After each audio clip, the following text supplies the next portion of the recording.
In preparation for the upcoming season, I'm doing profiles on each one of our players to see what they'll be able to bring to the Magic this upcoming season. Newcomer week continues with our second rookie, 32nd pick, Noah Penda.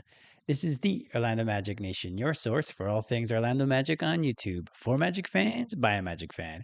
I'm Edwin Valentine, and I want to thank you very much for clicking on this video and spending a little bit of time talking Magic with me. You got to do the normal YouTube thing, so share this video, hit that like, drop a comment below, and if you're one to do so, hit that subscribe so you don't miss out on any content that I produce, as well as joining the Orlando Magic Nation community.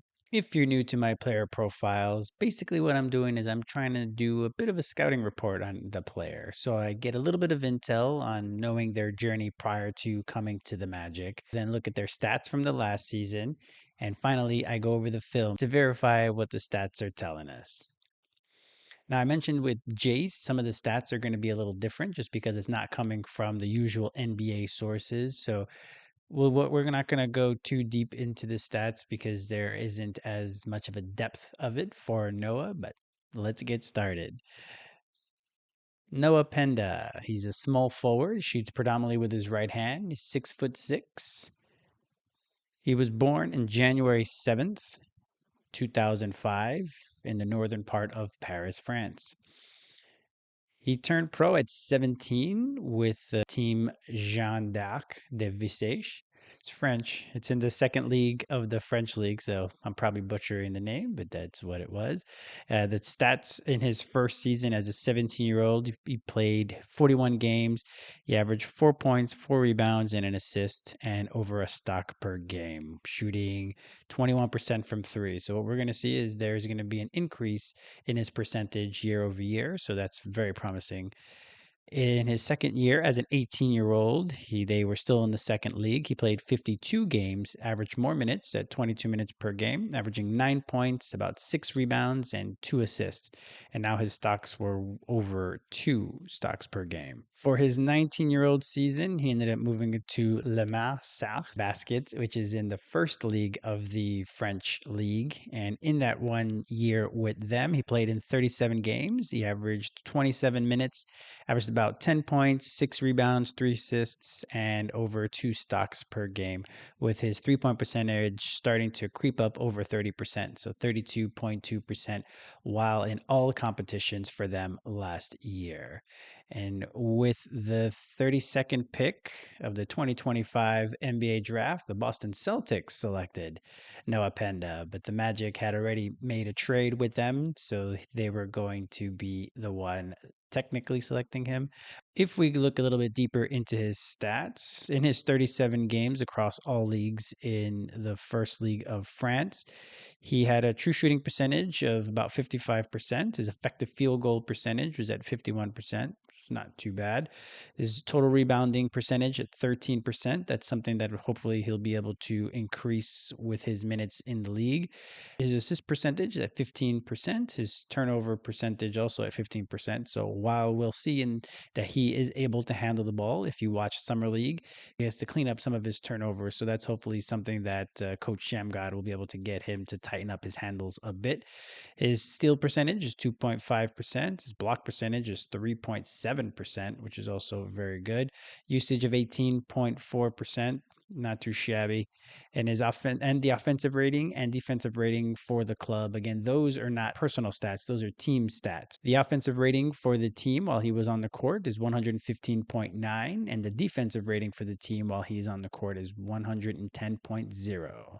So as you see, there's a net rating difference of plus 5.9, which is great because if you watch the other player profiles for the Magic, many of them who were on the team last year, because our offense played so poorly, they ended up with negative net ratings. If we look at how he scores, so here's a shot chart of the shots that he took last year.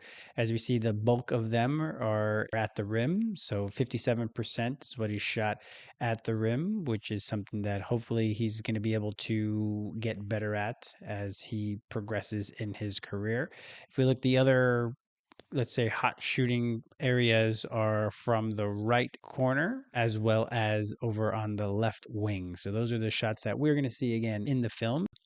So first, we're going to start off with the driving, since that was the majority of his shots. We'll see his pretty good footwork. He has good handles for a guy his size. He's pretty raw, of course. He has pretty good court vision, so his assists are not bad. It's just his turnovers are pretty high right now.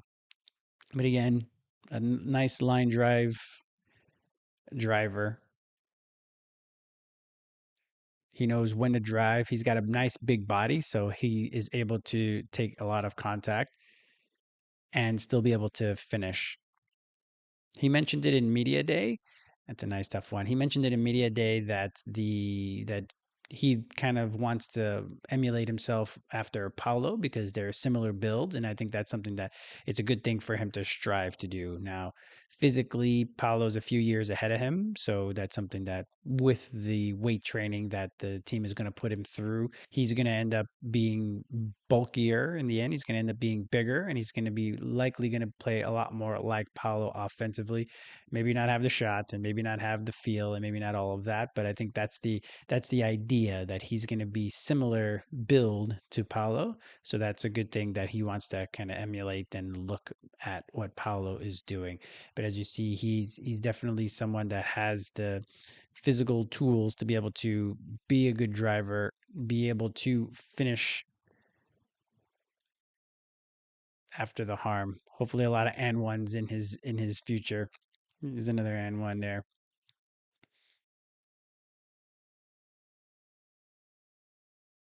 I also like to talk about the shout out to the different camera angles in the French league. Some of them look like they're in on the sun. So here his cutting. So a lot of back doors. He sees whenever there's no one looking, he just dives to the basket. He has a good feel of good timing of when to really make that cut, which makes it easy for the ball handlers to get him the ball. If he does that with the Magic, I think that's going to be a nice way for him to have nice, easy baskets as he acclimates to the game.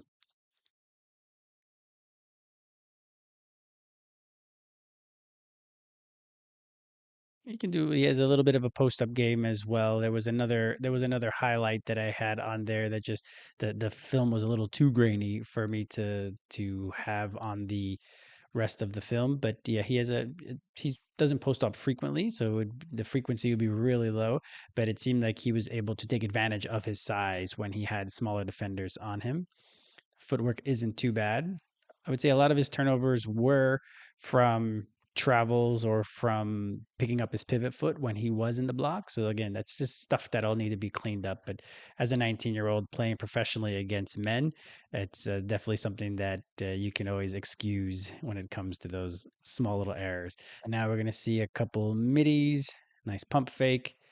That's why it's good to have a high percentage of your shots be from 3-point land, because that's also you're able to attack the closeouts. Here we go. Here's some of the threes now. As you see, these are from the left side, so he didn't shoot as high of a percentage as he did on the right side. He's going to be wide open, like of this year, especially as an unknown coming into the league, especially with all the ball handlers we are going to have on the club. So he on the team. I'm talking European now. Now he needs to be able to hit these open shots. 32% isn't bad. In the summer league, he shot about 30%. So we're hoping that that starts to elevate the more he gets into the gym with the guys, and maybe it's already gotten better in the few months since summer league. See, oh, tries to they soft close, because while he was shooting, he wasn't shooting a super high percentage. So he doesn't mind shooting contested shots, which is great. There's so often that you see on different guys are hesitant to take the shot when there's a guy in their vicinity, and he is not one of those. He doesn't shy away from it. Seems like a quiet kid, but he lets his play do all the talking. We're going to get over to the right side. This is where his bread was buttered.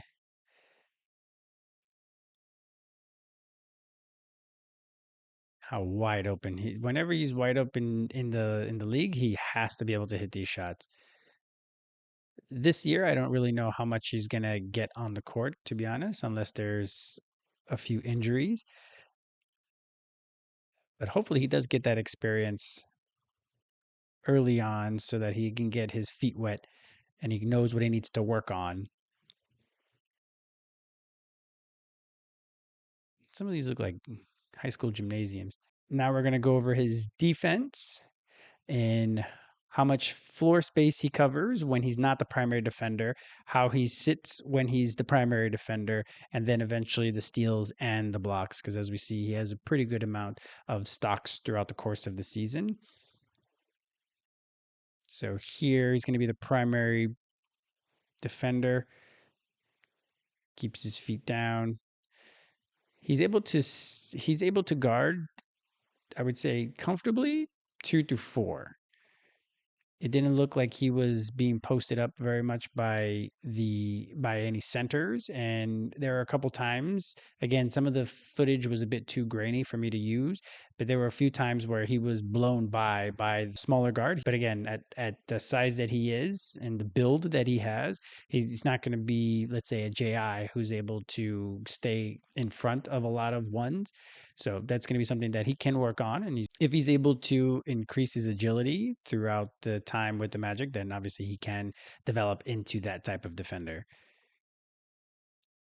So here he came all the way from the restricted area there once he realized he had to come out and help, and he was able to contest that shot. So he covers a good amount of ground. Again, for his build, he's pretty quick.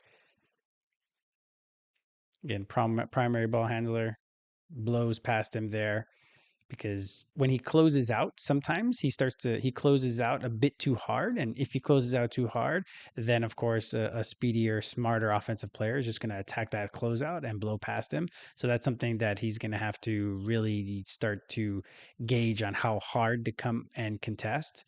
But again, if it happens once in a while, it is what it is, but I think that's going to be something that he needs to continue to work on. So now here you're going to see his quick hands. He jumps into the passing lanes very good. I could definitely see him just being another one of our defense first players, but with a diverse skill set of being able to hopefully be able to shoot from the corners and hit them threes, as well as a lot more ball handling than we're accustomed to. Here's more. He's able to read the play very well. He's got good instincts when it comes to defense, and he has pretty good hands. Huh? A lot of one-handed catches when it comes to his interceptions. I mean, another one.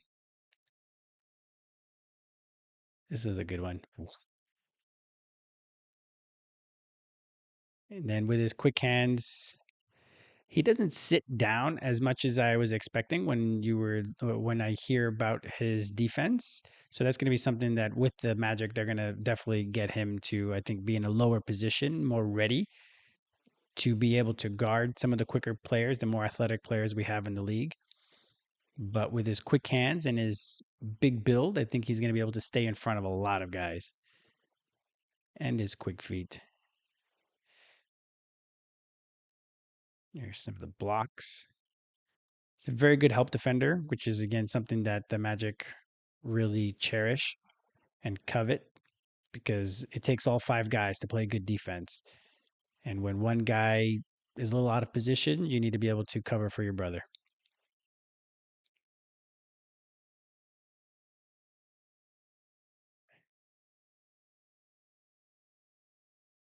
Look at this one. This one's on the sun, but he's able to reject that one. He's a good motor. I think that's also the exciting part, because once you're at the end of the bench, like he's likely going to be this season, whenever you do get an opportunity to play, you definitely have to put your imprint into the game. And even blocking jumpers, he has several block jumpers throughout the year.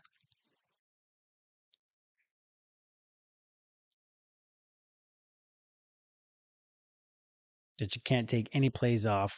You have to put in that effort And for them, it's for him and Jace, it's more going to be about developing as well. So you got to put in maximum effort to be able to get the best out of yourself. So this last clip is a game-winning three-pointer that he hit in the gold medal game of the under 20 EuroBasket. So I don't really know how often he's going to have the ball in his hands at the end of the game with the chance to win or tie the game. So we just know that if he does have the ball in his hands in that situation, that he has it in him to be able to take and make that shot.